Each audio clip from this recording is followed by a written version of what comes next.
tongue-tied and wrapped up in a rope of my own design. I'm coming down from this high mountain at what seems to be the speed of light. Down, down, down, down, till there's nowhere else to go. Down, down, some more. Rolling, crashing through my own made-up world that's never worked before. Falling down that line like it's the first time, won't be the last time. Won't you paint this scene covered in evergreens, dirt around me? There's no pictures on the wall that can make me feel this small, but I'm falling down the line.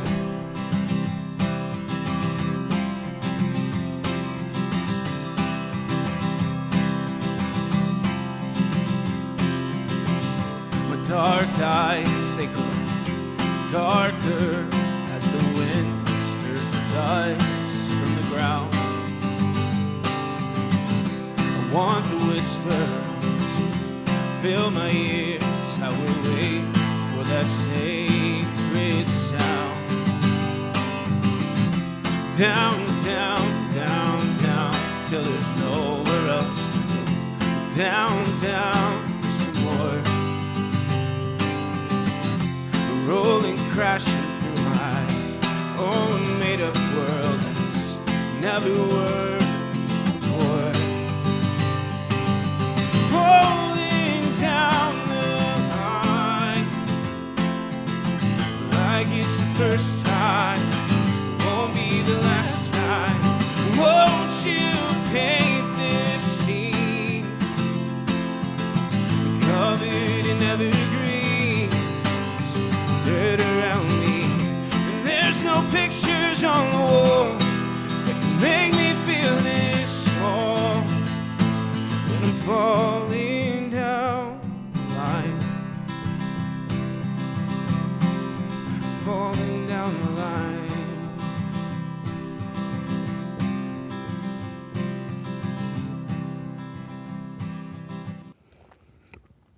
Hello, hello, hello. Hope everyone's doing well this afternoon. See, we got a few people hanging out. One person saying what's up, my man Twice Born by Grace. How's it going, brother? Good to see you.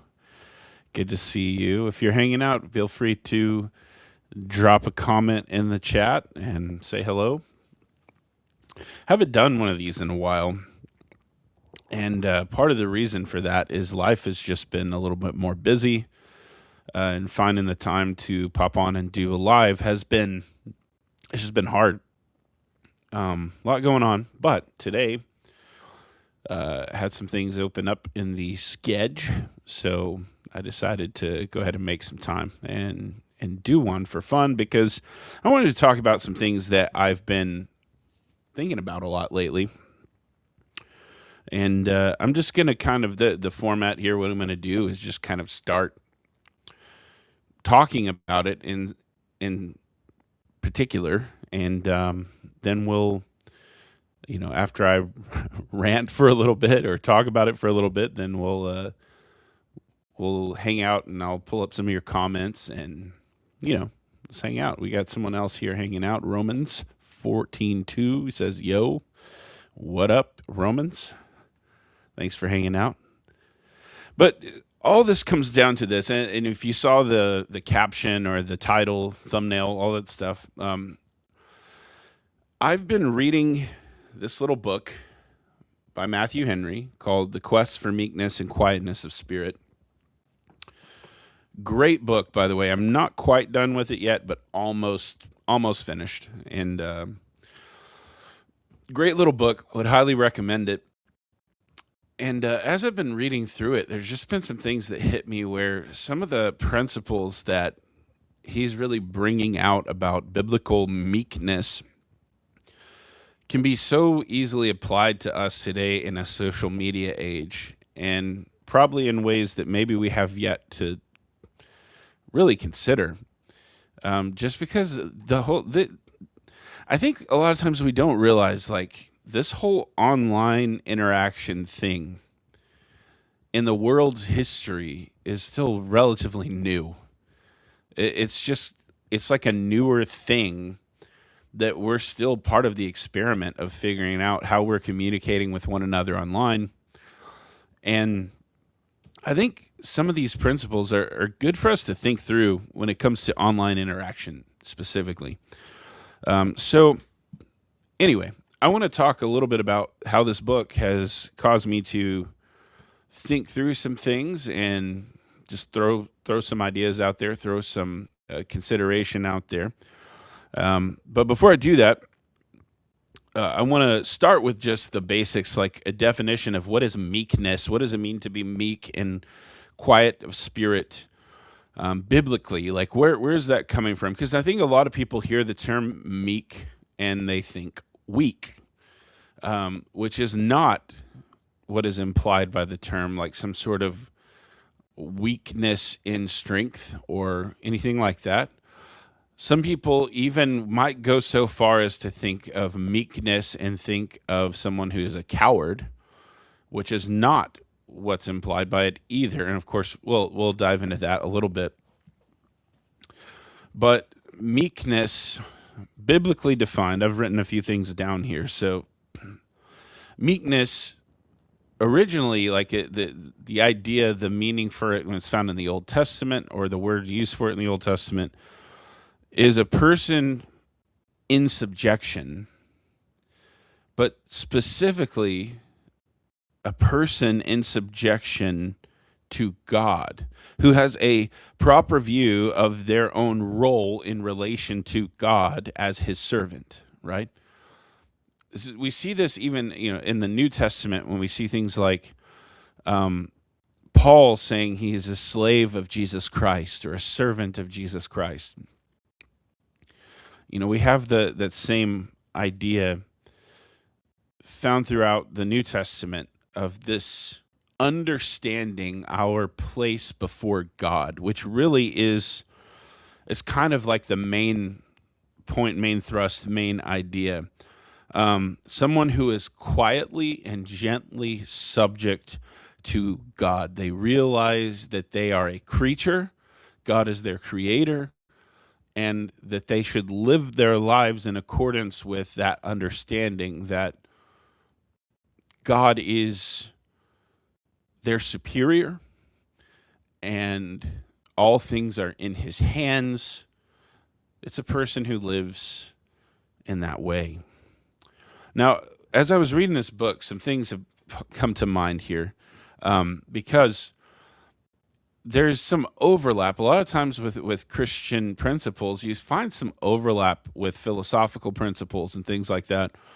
I did a review not that long ago of John Piper's book, Desiring God, and he even coins a term, Christian hedonism, which I readily admit I'm not a big fan of that term, but I understand what he's getting at when he's talking about hedonism, with the idea of pleasure seeking, but seeking pleasure in God and not in the flesh. If Piper is synonymous to hedonism, Christian hedonism, and his stuff, I would say Henry's book here, A Quest for Meekness and Quietness of Spirit, is more akin to Stoicism. If you're familiar with what that is, the philosophy of Stoicism, being stoic, not being bothered, that sort of thing. Of course, these philosophical principles can't be like one for one applied to Scripture, as if, Marcus Aurelius' meditations, which is very stoic, can all be just found in the Bible. It can't. But there's some overlap with some of the ideas in what Henry is presenting as meekness. And yeah. So biblically, just a few things here. A meek person has strength under control. Okay, so a meek person is not someone who is a weak person, but is someone who understands their station before God and does not act as a rebel. Strength under control, the idea. A meek person rules their own spirit. They're self-controlled, right? Is another idea here. So a meek person is someone whose spirit is their spirit is ruled by them, so to speak. Not perfectly, of course, but unless we're talking about Jesus. But then also, in line with that, a meek person is not easily provoked. And that's really the thought of a meek person not being easily provoked, and what Henry talks about a lot in this book is kind of what brought that on here. So, like, what made me want to talk about this? A meek person is not easily provoked because they know their place before God. So they're not easily bothered or provoked by things.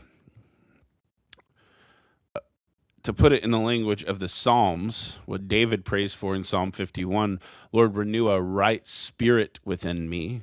A biblically meek person has a right spirit renewed within them. And of course, this meekness is this biblical fruit of the Spirit sort of thing. And it doesn't, in the fruit of the Spirit, we see gentleness, which is similar idea. This is a grace given to us by God that it produces fruit in us. Meekness is one of those fruits. So the idea here is, I hope, clear now. And before I read some of my thoughts on how this might relate to us in a social media age or things like that, I want to read a few quotes from the book that I thought were good, just so that you can get a flavor of what Henry is saying here. The first one he says that I want to mention is he says this: meekness is a grace that cleaves the stalk and holds it open, that the word, as the shoot, may be grafted in. It breaks up the fallow ground and makes it fit to receive the seed. It captivates the high thoughts and lays the soul like white paper under God's pen. I love that. Super helpful description of what it does. A couple others. The conquest, and this is really where we're getting into the person who's not easily provoked. The conquest of an unruly passion is more honorable than that of an unruly people, for it requires more true conduct. It's easier to kill an enemy without, which may be done at a blow, than to chain up and govern an enemy within, which requires a constant, even, steady hand and a long and regular management. In other words, it's a lot more difficult to deal with your own soul than it is to deal with things without. I think there's some truth to that for sure. And then I have two others here. So let me go ahead and read them off. The greatest provocations that men can give would not hurt us if we did not, by our own inordinate and foolish concern, come too near them and within reach of their cannon.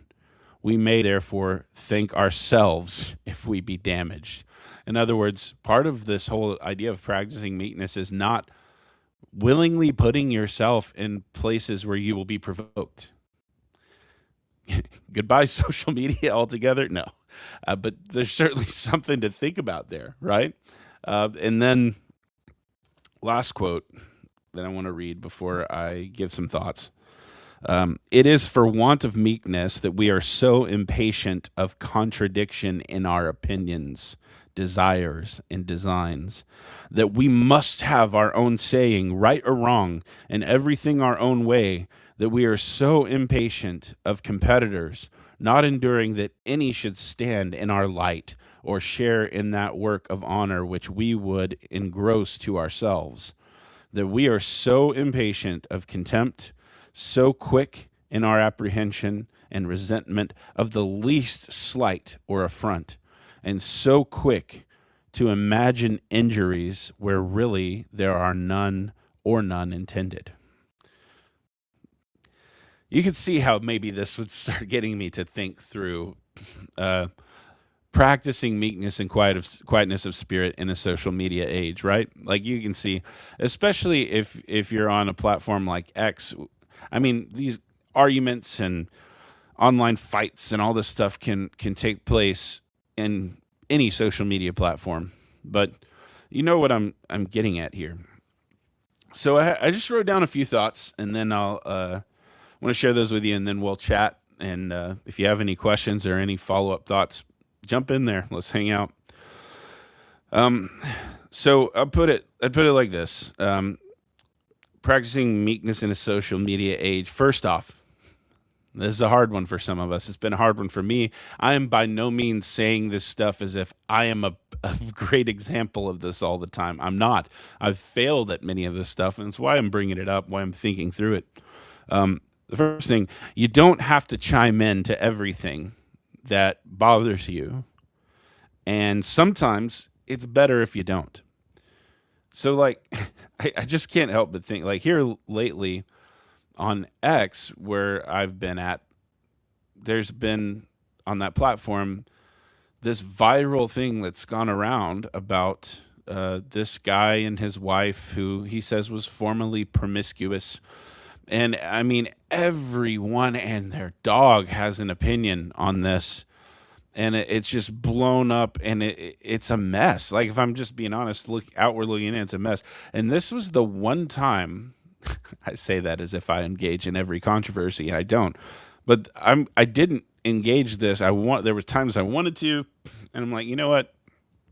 I'm just going to refrain from speaking on this. And so I didn't. And I'm glad I didn't. I still don't know what to make of it all, to be quite honest with you.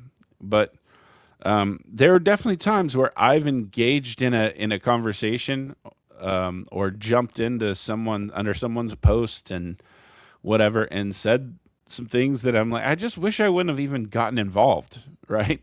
And that's a lesson for us here is, sometimes it's best just to let things lie and don't engage the conversation. And some of that takes self-control in our part because we're fighting in this social media age against the dopamine hit of interaction, both positive and negative, right? We get this sort of dopamine hit of interaction. And I say that right here on YouTube, I get that might sound hypocritical. I'm not intending it to. I mean, I don't think social media is inherently evil or anything like that. It's not what I'm saying. Obviously, I wouldn't be on it. But we need to realize our heart before God in these things and apply meekness to it. And part of that means not viewing ourselves as so important to have to engage every single topic that comes up as if we must give our opinion. Sometimes it's better if we just let it alone, right? Next thing, and this has been a big one for me. This is one that I've tried to be better at over the past little while, especially on the platform X. You can learn sometimes. I'm not saying you can learn from every foolish thing that's ever said, but you can learn from people who provoke you sometimes. And again, going back to Henry's quote about earlier, sometimes the provocation you're feeling was not intentionally pointed at you, or a lot of times it's not online. Sometimes no offense is meant at all, but you feel provoked by something someone says. You can, if you can practice meekness and quietness of spirit, and something catches your attention, and you're like, I don't. You have this sort of passionate response in you that wants to just go at it and say something. If we can take a breath, practice meekness, realize our place before God, calm our spirit, and go, what are they really trying to say? Sometimes you can learn incredible things. And I can honestly say, my experience being on social media has been both positive and negative. It's been negative whenever the real negative stuff comes, whenever I am not practicing meekness and quietness of spirit, whenever I am letting provocations take hold of me, and I take things way too personally and get offended or whatever. But some of the best times have been even with people that I don't agree with on various topics, trying to understand what it is they're really trying to say and think through it and not impugn bad motives to them, but really consider, okay, what are they trying to get at here? What's their concern? And that's helpful. And I've learned a lot through doing that on several topics, right? I'll just name a few. Like, I'm not a Christian nationalist. I think there are some very dangerous people who promote Christian nationalism, but that doesn't mean that everyone who would identify themselves in that manner is bad. I've made some friends online who would identify themselves in that way, and sometimes they're very reasonable and easy to talk to. Sometimes people on there are not, right? What I'm saying is, like, if we can practice the sort of meekness and quietness of spirit where it's like, what is the point they're trying to say? Perhaps we can learn something from it. And if anything, sometimes if we're not in agreement with whatever position it is, if we will consider it, where they're coming from, it can also strengthen our own position if we're like, okay, I need to think more deeply about why I disagree with this, and so on and so forth. You kind of get the picture. There are other topics I could throw out there that are common online, but there's just one example. So a meek person humbles themselves in this way before other people like that to even be able to learn from them. And this is key here. Okay, this is key. Not because of the fear of man. That's not a biblical meekness. It's not because of the fear of man, but it's fear of God, right? We know our station before God. We know who we are before God. So it's not about people pleasing, but God pleasing, us seeking to please the Lord in all our ways, to be humble before him. And that's really where I think that comes from. The next thing I just point out about this whole social media discussion is this: the algorithm feeds controversy. You guys know this if you've been on any social media platform. A lot of the times when things blow up and go viral, it's because of the controversy behind it, right? That's why people talk about it. No post usually goes viral that's just about something wholesome, right? Like, it just doesn't. It's only the controversial stuff. And I think most of us know that, but sometimes we just don't, we just act and don't think. And sometimes, again, going back, it's better not to feed the controversy, just to let it lie, right? Imagine, I just imagine for a moment if all God-fearing Christians online just stopped replying to foolish people. I'm not saying that there aren't appropriate times sometimes to make your voice heard, and we'll get to that in a second. But I'm saying, like, if we just don't give stupid things, and when I say stupid things, I don't mean that arrogantly. I mean things that genuinely are unhelpful. They're meant to breed controversy. If we don't give them breath, they will die. And I think it would be better if more of us kind of did our part in not letting them do that. So, yeah. And also, I would just say this on that, because I know someone's going to, and this is what I'm talking about. Sometimes your voice needs to be heard, or maybe you feel the need to say something. This is not like tone policing or saying you can't ever talk about whatever. But there's wisdom in knowing when's the time to talk about something, when's the time not to. And I would say this: don't let anyone convince you that it's cowardly not to engage in a topic that you don't need to engage in. You don't feel it'll be helpful. cowardice, biblically speaking, the idea of cowardice is not living for the truth because it's inconvenient, or not speaking the truth in love when you should.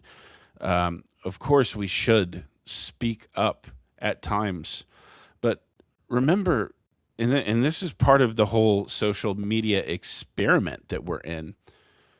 We've not been in this place before where every single day it's thing after thing after thing that pops up that everyone's giving their opinions on. And then it's just this engrossing machine. Like, you don't have to participate in that all the time, in the controversial, right? And it's not cowardly to not address certain things, because guess what? Like, sometimes the internet just doesn't need our voice on things.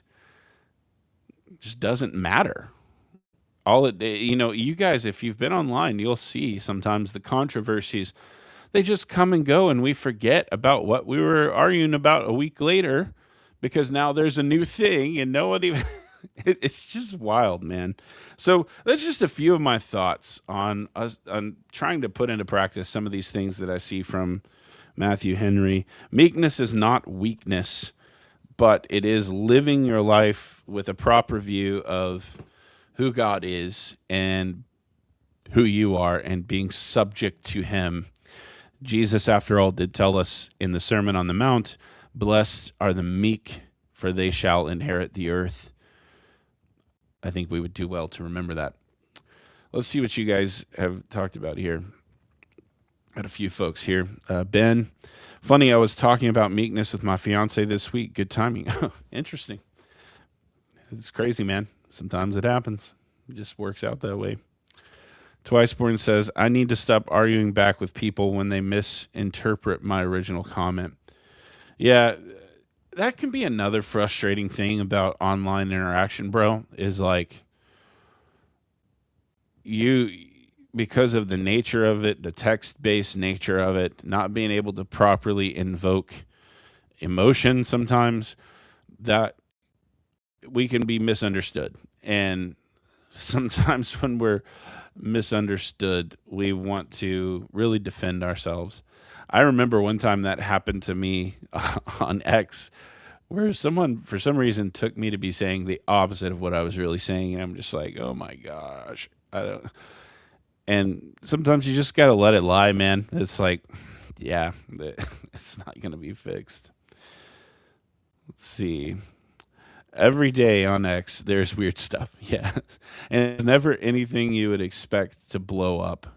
Like whatever recently about sabbaticals. Yeah, this came into my mind too. I don't even know where that started, but I noticed it on X, arguing about whether or not pastors should take sabbaticals. And everyone just felt the need to give their 2 cents. And, the guys who were all against taking sabbaticals were super manly and like, oh, you just need to suck it up and do this, and naming all men of the past like great heroes of the faith who there's no way they would have taken a sabbatical and all that. It's like, why is this even a topic of conversation? So, yeah, it's totally right. Twiceborn, I'm really glad to have met you. You've been one of the brothers to have helped my walk in spiritual maturity. Oh, thanks, bro. Yeah, it's been good to connect with you too over there on the gram. It's been good, man. Yeah. And that's the thing, right? Online connections can be quite good, right? I'm thankful for so many that I've connected with through the means of social media that there's no way in the world I otherwise would have known them. And it's just realizing some of this is give and take, right? It's an experiment still. And how are we to live in this new age? And I think applying some of these big biblical principles is helpful. Tucker, some controversies are obviously adiaphora. Yeah. I mean, some controversies are not worth being what they are. Let's say that. I think that's so true. I can go back and think through so many that I've seen, particularly on X. I see them sometimes on other platforms, but correct me if I'm wrong on this, right? I've seen on Facebook, there's been a little bit of argument on, Instagram. I don't know if I've ever seen like a fight in the comments or anything like that. I know it can be there. But X seems to be the place where really it's all about just just arguing. And I've been guilty of this too. Like sometimes you see something, you could have left it alone, but you decide to insert yourself in the midst of the conversation and just drop a bomb because it's going to get interaction. And again, I'm not trying to say like that's never something to do. Sometimes if it's in good faith, you can have good conversation. I've learned again, I go back to a point I made a second ago. I've actually, one of the upsides to being on X, and I go back and forth whether or not I should even be active on X all the time, because sometimes I'm like, man, I just don't like it here. And sometimes it's like, I've learned a lot today. I've learned a lot from other Christians. I've learned a lot about other Christian traditions from being on X that I otherwise probably wouldn't have even been interested in, to be honest. So there's helpful things. It's just, yeah, it's a give and take. I'm no longer just a boy that occasionally reads the Bible. Well, that's good, man. That's good. I'm thankful to hear that, brother. I'm glad that you've grown in the Word. So, anyone else? Any other thoughts? Feel free. What else do we want to talk about today? Because, again, I know I haven't got to do this in a while. But any questions, any thoughts on, doesn't even have to be on topic. We can just chill.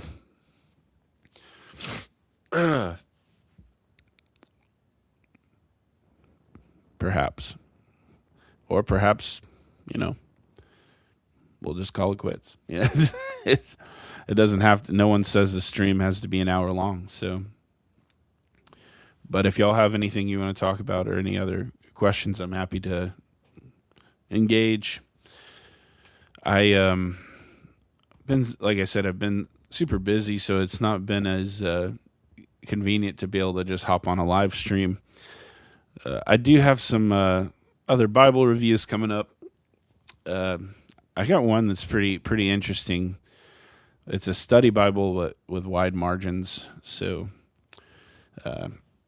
yeah, be that coming up soon. I see you have Beaky's Systematic Theology behind you. Is that good? Yeah. So that's the full 4-volume behind me. I like it. I haven't read like all the way through each volume. I've more used it as a reference tool. I am currently reading, it's over here, but the Essentials of Reformed Systematic Theology, which is like the 1-volume kind of summary. I'm reading through that this year, and it's been really good so far. I've really enjoyed it. I think it's going to be a great volume to have as a sort of introduction to Systheo for some folks. But yeah, I like it. I especially like that Beaky in both those, my pointer's off, both those volumes behind me and the 1 volume, there's like a really cool approach to at the end of every chapter. There's songs of praise to sing to help you move from theology to doxology, questions to reflect on, that sort of stuff. So yeah, I like it. I think it's good. What's the difference between abridged and unabridged books? Well, I may sound like an idiot trying to answer this, but from what I gather, it's abridged is a shortened form. It's when things are condensed. I could be totally wrong about this because sometimes I'm dumb like that. But unabridged, I would assume, is just as is, full on. I asked because I got the Count of Monte Cristo, or asked because of the Count of Monte Cristo recently. I recently got. Yeah, great book, by the way. I know it's long. Is that why you're asking? Because it's huge. This is a long book. Uh, so yeah, I think that's just all the difference there is. Count of Monte Cristo is such a cool story of, you know, betrayal, redemption, revenge. Trying to wade through all that. It's good.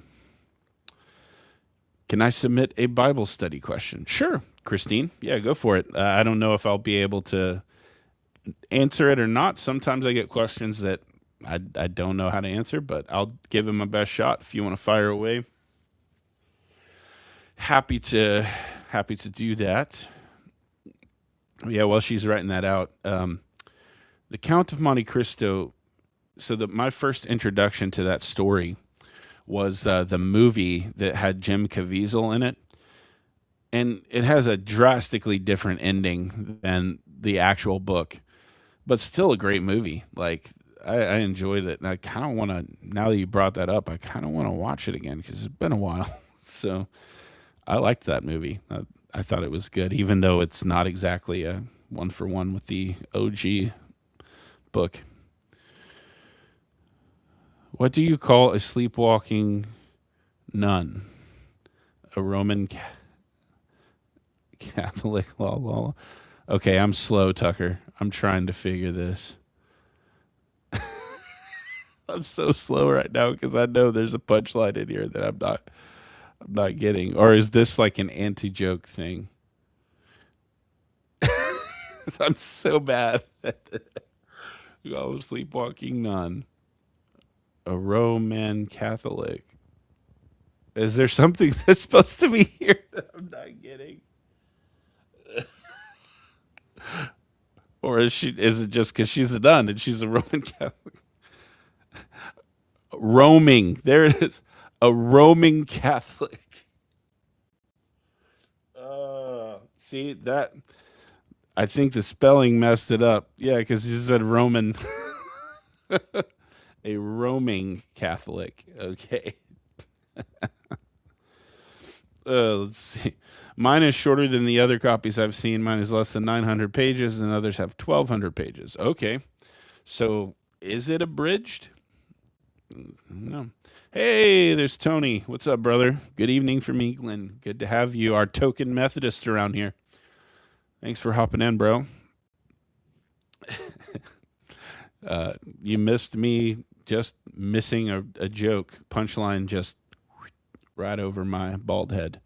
So, but yeah. So, let's see. This is true. I was thinking this as well. The Twice Born in your book, it could just have smaller print, and that might be why that it's that it's like that. It's a great classic book, Alexander Dumas.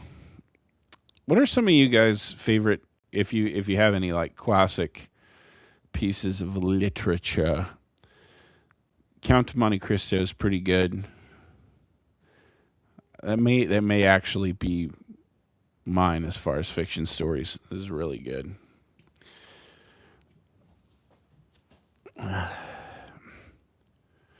What else we got, folks? Otherwise, you're just going to be looking at me doing this. Let's see. Okay. I skipped way down, but I'll come back up after this. Went swimming today and got caught short. Had to... What? Tony, what? Had to wee in the swimming pool. Long story short, I'm now banned. What? What?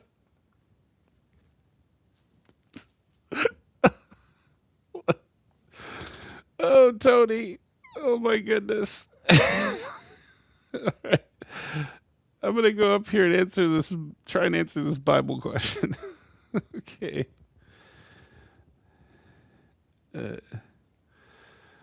Okay. He said just kidding down there, folks, just so you'll know. All right.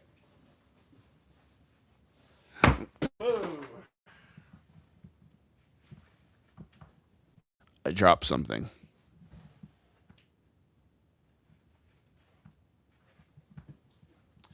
It's okay. It's nothing important. Just an iPad. All right. So I'm going to try. I want to look at this Isaiah chapter 5. Just pull it up here so we can get a good idea of what you're talking about.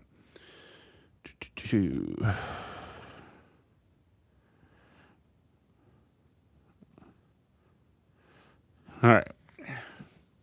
So is this a question here? Is Isaiah chapter 5 is the vineyard a metaphor for God's people and how God deals with Israel in their turning to pagan practices? Okay, just looking it over really quick.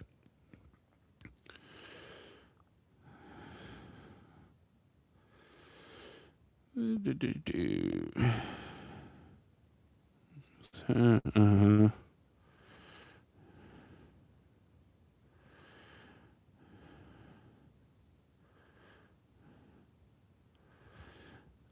Yeah. Let's see.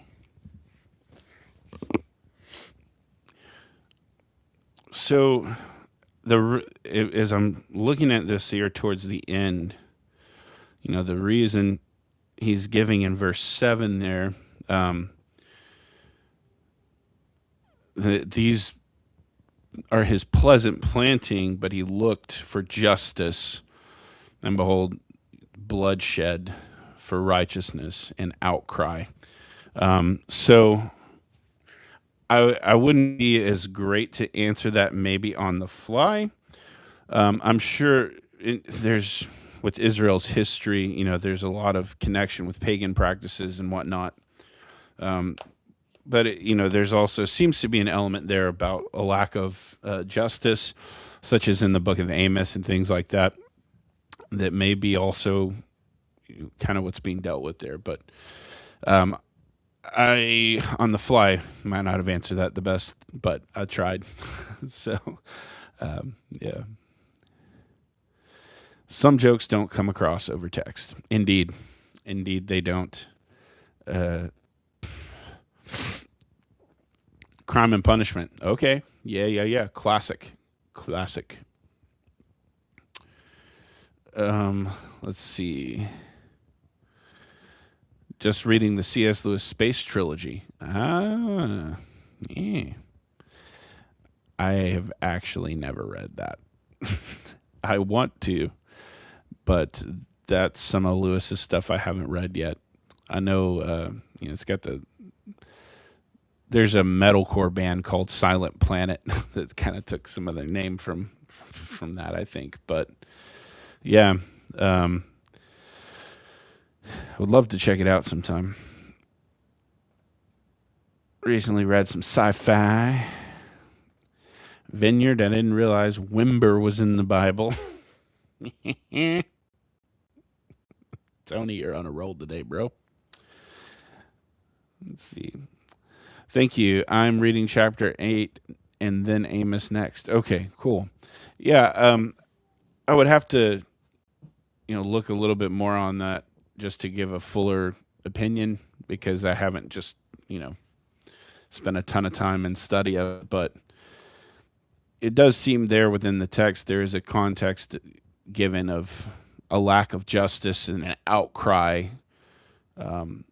because of the injustice, it looks like. So you'd possibly be a part of it. Any other questions? Recently read E. Doc Smith, Linsman series. Don't know what that is, Tony. Don't know what that is. I'm not reading any major fiction work right now. I think right now I'm finishing up this Matthew Henry book. I've been slowly working through the Reformed Systematic Essentials.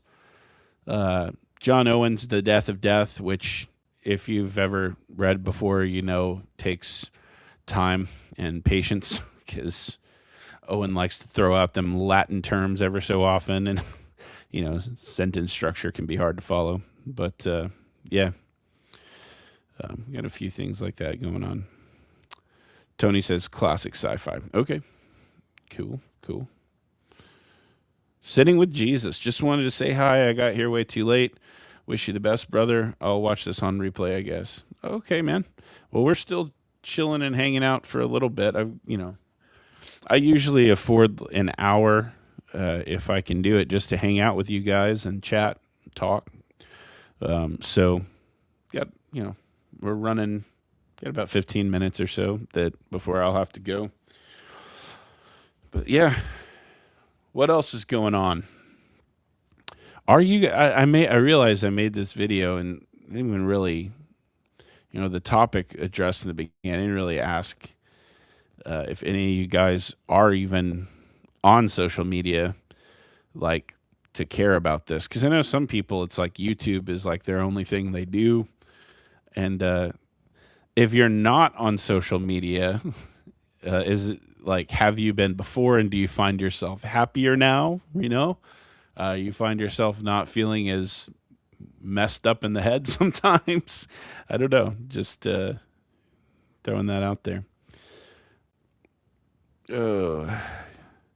Got 8 Christian books on the go currently. Oh, nice.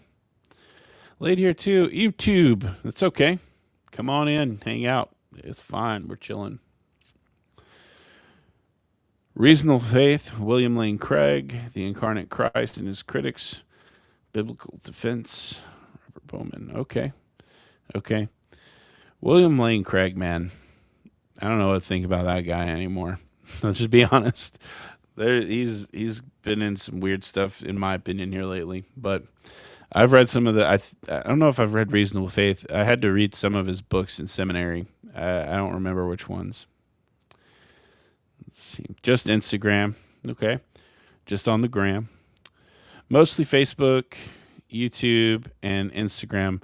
Occasionally I tried to get back on X, but I think it's a cesspool. Yeah. Yeah, I hear you, man. It can be. Let's see. Hallmarks of Design by Stuart Burgess. Okay. Oh, and you got Tim Wildsmith's new book. Cool. Yeah, the Through the Bible, 52 weeks. Very cool. Christine said, I've been fasting from social media. It just gets my blood pressure up. That's probably a wise decision, Christine. I would imagine. On X, I mainly tried to follow good people. Yeah, I hear you. X is kind of like one of those things. You can curate your feed a little bit more, but sometimes stuff just still shows up whether you want it to or not, Like it just, I don't know. Stuff that maybe you don't want to see, and it just keeps showing up. Conversations with certain people are divisive, and you just keep seeing it. I don't know. It happens. The Songs of Heaven's King by the Layman Apologist. A very good book. I have it on my shelf up here. Misreading Scripture with Western Eyes. E. Randolph Richards. Interesting. I don't know if I've heard of that one before, Tony. Obviously, nothing wrong with being on X, just too overstimulating for my taste compared to Facebook. Tucker, dude, I totally get it. It's X it's really a different beast, Like there's things about it that for me I love, and things about it I don't care so much about. I left it for a very short time, and I was like, I've just made too many good connections on there that I still, care about. But at the end of the day, I'm trying to have the approach to X of like, just, use self-control. Don't be on it all the time. You don't have to worry about, checking it every single day, even if you don't want to, but sometimes it'll get the best of you. It is overstimulating. I totally get what you mean. History of Israel from the Bronze Age through the Jewish Wars. Okay. Christian Zionism and the Restoration of Israel. How should we interpret the scriptures? Okay. Oh, Tony, you're opening up a can of worms just by mentioning that. And you won't be surprised. I'm reading through the Theology of John Wesley, Holy Love and the Shape of Grace by Kenneth J. Rollins again. Okay. Awesome. Yeah, I'm not surprised to hear you reading Wesley. Not a big fan of social media, just my favorite YouTube channels. Okay. Yeah. I hear you. I think there are pros and cons, and I think we're just part of it is the experiment, right? We're still figuring it out and how to behave on it, how to use it properly. I hate doom scrolling, but I do eventually find some really encouraging stuff. Dude, I know, man. I know. Especially like the short videos and things like that can easily turn into a doom scrolling sesh. So, yeah. Reading Bunyan's Grace Abounding to the Chief of Sinners. Excellent book. Excellent. I love it. Good stuff. Okay, so I left X about the same time you did. I have a Facebook page and profile. Mostly spend time building my YouTube channel. We'll be making my own videos soon. Scary. Right now, I make devs. Okay, yeah, like devotions. Okay, Mike. Yeah, cool. Yeah, I caved and went back to X. I know. I question that decision sometimes, but I think again, part of it is just trying to have the good and try and practice some of these things we've talked about here. Meekness, some of these principles.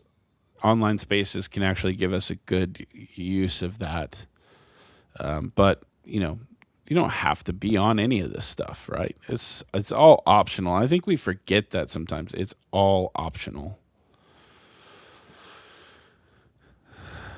Oh, Tony. Just Facebook and my church WhatsApp group. Cool. Yeah. I like it. Christine's reading The Mystery of Providence by Flavel. Excellent book. John Flavel is. I have the collected works of Flavel. I'm a fan. Puritan pastor. Super encouraging stuff. Every time I read a Flavel sermon, I walk away feeling edified, encouraged, and with the gospel just oozing out of every part of it. This is good stuff. Yeah. So since y'all are talking about these, I'll tell you a few. Yeah, I'm reading. Did I already mention these? I did. So, the Sistio, John Owen's The Death of Death, Matthew Henry's Meekness and Quietness of Spirit. I'm also listening to a book on Audible right now called Blood and Thunder about American history. It's been interesting. It's fun. Just different stuff. Let's see. Going to a K-pop concert tonight. Pray for me. Yeah, I hear you. Yeah. K-pop is so weird to me. I don't get it. Like right now, K-pop Demon Hunters is all the rage with the kids and stuff. I don't even know. Flavor Flav. You must be Romans 14:2. Whoever you are, you must have at some point maybe listened to Doctrine and Devotion, because I remember that's where I first heard that. It could have been something that's been said around for a while, but I remember Joe and Jimmy on Doc and Devo calling him Flavor Flav. Flavor Flav. I try to utilize the mute words on X. you can really block out a lot of stuff. And I really that's cool because I really need to try and do some more of that. So yeah, I think that would be helpful. I've heard people talk about it. I haven't done what I need to do there to try and do those kinds of things. So you are another person who has reminded me of that. So I probably need to go through and curate my feed a little bit more, make it a little bit easier. Which C.S. Lewis book would you should suggest to start reading? Okay, YouTube. It depends on what you want to read from Lewis. Like, are you more interested in the fiction side, or more of some of the other kind of stuff? The fiction side, my answer is always going to be the more obvious, what most people know Lewis for, in the Chronicles of Narnia. I think they're very good. So I recommend the Chronicles of Narnia, starting with that. But if you've read those, or if you're wanting to explore more of his fiction stuff, two of my favorites, I like the Screw Tape Letters, which is kind of weird, kind of dark, but good. And I also like The Great Divorce, which again is kind of weird, kind of dark, but good. Maybe my taste is messed up. I don't know. Maybe I'm just weird. But if you want more of the more nonfiction type stuff, my favorite little book of Lewis's is the collection of essays put together in the book. They put it in a book and they titled the book Weight of Glory. But the whole thing just really good. Really enjoyed all of that. So, yeah. Oh, and I see some other suggestions there for you. Problem of Pain, is also really good. Let's see. Facebook, just for the Logos groups, the FMC UK nomination group. Oh, okay, so yeah. And oh no, Tony's dropping his cards out. He's a part of the Society of Evangelical Arminians group. I love you, Tony. I love you, dude. But yeah, so you use the Facebook just for like-minded connections and stuff like that. Okay. I just can't handle all of the hatred and rhetoric on X. Worst site ever since Elon introduced the First Amendment. That's a funny way of putting it, but at times, Mike, I don't think you are wrong, brother. I love Matthew Henry. Me too. He's good. K-pop? Okay, Tony, Korean pop music, I believe. I feel like an old and I don't know all these things, but I think that's what K-pop is. It's Korean pop music. So, yeah. I broke up with Twitter. X is my ex. Oh, Tony. See, when I saw that comment just on my little side here, I thought for a second you broke up with your ex on Twitter. And I was like, yeah, that'd make you not want to go back. I guess. I don't know. Where do you stand on reading/watching horror? Okay. This is a good question. This, again, I think this is where Christian liberty of conscience kind of comes into play here and all that. I think it depends. Like any form of media, there's it just gets weird, and I don't want to be super legalistic, but also just use wisdom. I do read horror books. I don't read them all the time, but I've read my fair share of horror books. Horror movies is not really as much my thing, although I do enjoy a few that I think are good. But I've read more of the books, so obviously I think it's a matter of conscience. Some of it just depends on what's being glorified. There's a couple of horror books I've tried to read, and I got a few pages in, and I just had to stop because I was grossed out, not even by the horror elements, but other elements that were presented. So, this is a conscience sort of thing.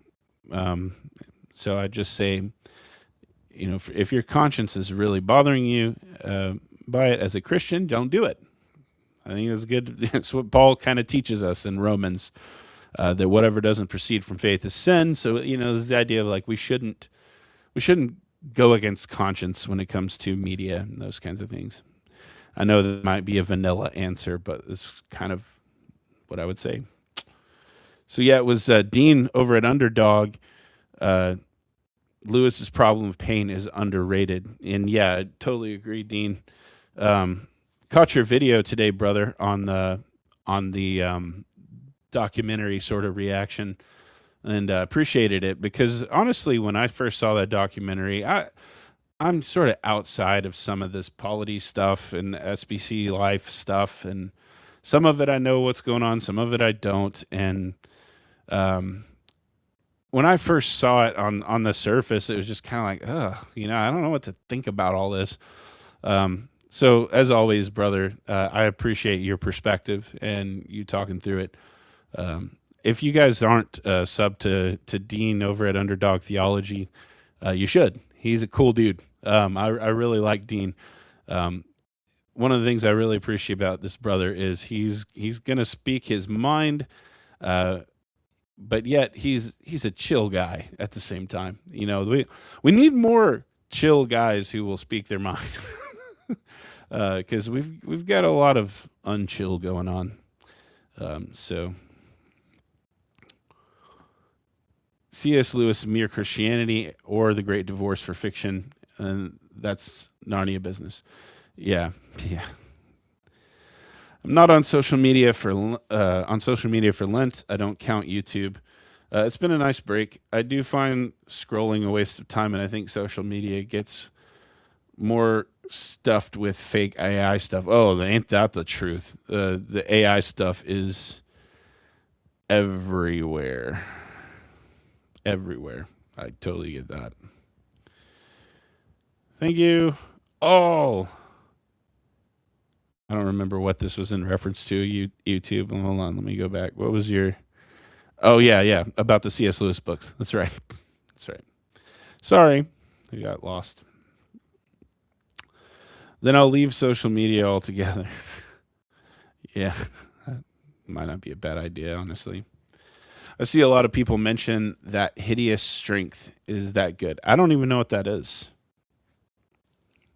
I don't know. Is that a C.S. Lewis that I don't know about? I'm not sure. Maybe my ignorance is showing here. I don't know. I'm reading weird books that no one has probably heard of. David Gooding, An Unshakable Kingdom, John Stott, The Cross of Christ. I've heard of the Stott book, brother. I don't know if I've heard of the David Gooding one. But cool. Thanks for sharing, bro. Underdog. I dropped Facebook a few years ago. Never regretted it. X is a back and forth. There's so much news there, but I don't interact all that much anymore. Yeah, Dean, I don't blame you, bro. Honestly, I think just kind of having it to be able to see what's going on from time to time could be a good use of it. If there's some folks that are fun to interact with on there for sure for me, but I totally get it. Also, I hope you're enjoying your NKJV switch so far. Do you find the NKJV harder to read than the ESV? I do, but I prefer the NKJV. Yeah, that's a good question. I don't particularly find it harder to read. I could see how some might think that. I find it pretty comparable to the ESV for the most part, in my opinion. A part of that could also be, though, and I don't know if I think I mentioned this in my video about switching to it. I grew up on the NKJV, so there's already kind of a literacy there for me in growing up around that Bible. Let's see. But what about Facebook Marketplace? That's the hardest part for leaving Facebook. Yeah, if you like to shop around on there all the time, yeah. It can be, for sure. I love how you know why I ask questions. Okay, I'm assuming I I must have got something right. Twice Born. Oh yeah, about the horror books. Yeah, yep. I hear you. Um, Tony's read the Stott one. Right on. I only read one horror book, The Passion Transgression. Oops, sorry. Oh Tony. Oh Tony. Appreciate you, bud. Oh, thanks, Dean. You're the man, dude. Yeah, I appreciate you right back. Um, do you read biographies? If so, what's your favorite? I've read a few biographies. The most recent one I read was on Doc Holliday, just because I'm weird and I'm into like the, I like the old west type stuff. Um, as far as a favorite, I'll be honest, I haven't really even thought about it, about which one I like the most. I'll have to give that some more thought. Um, there, there's one that I did enjoy that I don't want to promote because I don't really like the dude who wrote it anymore.